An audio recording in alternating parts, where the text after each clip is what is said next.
Morning, Rock Hill with Pastor Kyle with your Monday morning sermon recap. We were outside in the park yesterday. It was a beautiful day to worship Jesus in the outdoors. And if you missed it, here's just a little recap. We don't have the full sermon available because we don't record them when we're outside.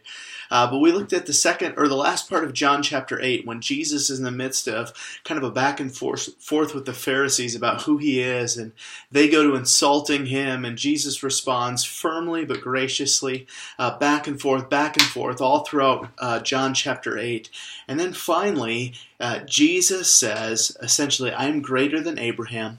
In fact, I am God, and I am the source of eternal life. And so Jesus is really just laying it out there as clearly as possible. When the Pharisees said, "Hey, how could Abraham have rejoiced at your day? You're not even 50 years old, and Abraham died 2,000 years ago. You're crazy, Jesus." To which Jesus responds, "Before Abraham was, I am."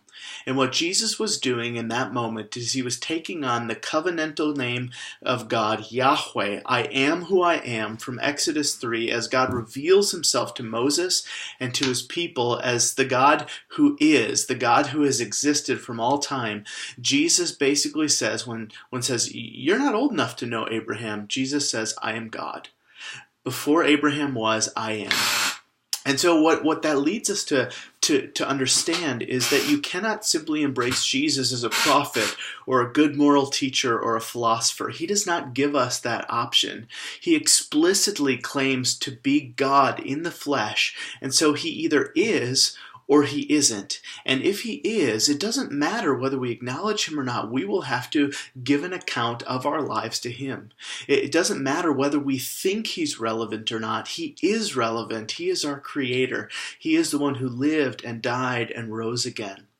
If he's not, then he either knows he's not and he's a liar and therefore is evil and deliberately deceiving us, or he's not but he doesn't know it. He thinks he actually is and he's crazy and therefore he's a lunatic. And so C.S. Lewis basically said, in light of what Jesus said, we really only have three options. He is Lord, he is liar, or he is a lunatic. And I think we have to then wrestle with the implications of who Jesus is.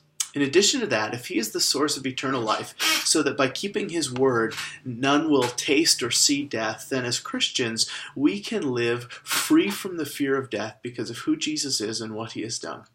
Hope to see many of you this week as it's summer months, and I know we're a little more disconnected, but I look forward to seeing you and continuing in our series through John's Gospel, I Am Jesus, the I Am statements of Jesus.